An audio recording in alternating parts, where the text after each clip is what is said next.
Lockheed Martin, which is the United States' biggest contractor, has played a significant role in the production of weapons used in the most recent conflicts. And of course, this asks the question, what are people doing to stop this? Specifically on Good Friday, faith leaders from different denominations must have asked themselves, what are people of faith doing to stop this? To answer that question, the organization Red Letter Christians would organize a 200-person protest against the company.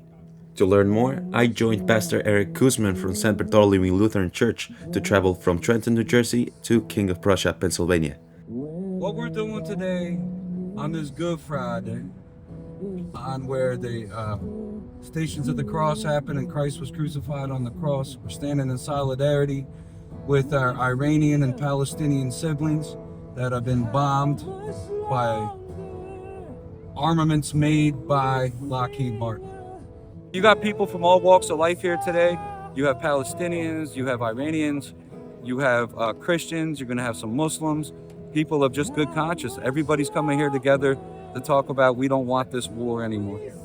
We got there just in time to meet people and learn more about the details of the protest and their motivations. You know, on this Good Friday, the day where the state, the empire, killed our Savior. This is what we can do to stand in solidarity just with our faith tradition during this Holy Week, to stand with those that are being oppressed and also shining a light on this injustice that we have.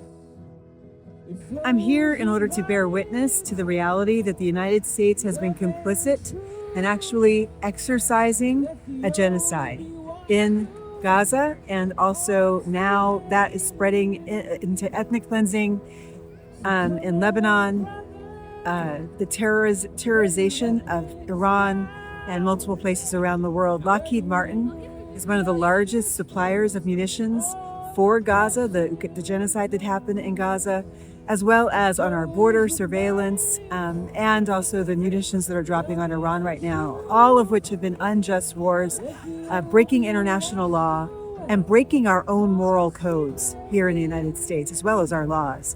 So we are here to bear witness. We also realized something. This wasn't going to be a normal action. 25 people volunteered that day to block the entrance to the facility. As part of a civil disobedience action, this meant that they would risk arrest. Are you partaking in civil disobedience today? I will be, yes. Sure am. I believe so, yeah. What's your reason to? Dr. Martin Luther King, who actually we remember his murder tomorrow, he said traffic lights are not bad, but when a fire is blazing, emergency vehicles go through the red lights to try to save lives. And right now there's a fire blazing. The way that people have done nonviolent protests, the people have come before us and shown us examples of how change really happens. And I believe nonviolent protest does that. You know, I think the strongest statement that a citizen can make is to get arrested for what you believe in and for what the country supposedly believes in. I mean, to protest injustice, essentially. Not enough money for war crimes. Not another nickel.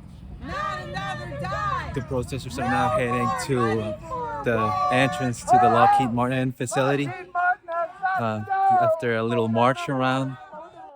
With the police already there, you could feel the tension in the air. After the organizers made sure everybody in the crowd was safe, those who would participate in the action gathered in front of the crowd at the gates. Let's say it and say, Lord have mercy together. Lord have mercy. Lord have mercy. Lord have mercy. No to sacrificing mothers and fathers so that any people can get rich. No! No! It was just a matter of time until the police began arresting the participants. One by one picked up, handcuffed, and taken to a bus.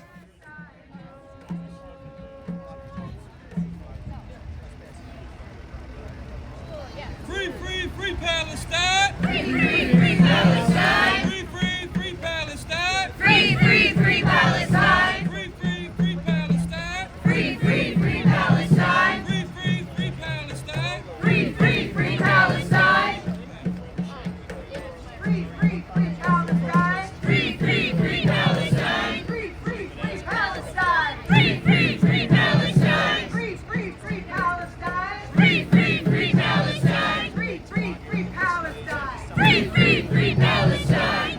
Everybody who's engaged in civil disobedience is now under police custody.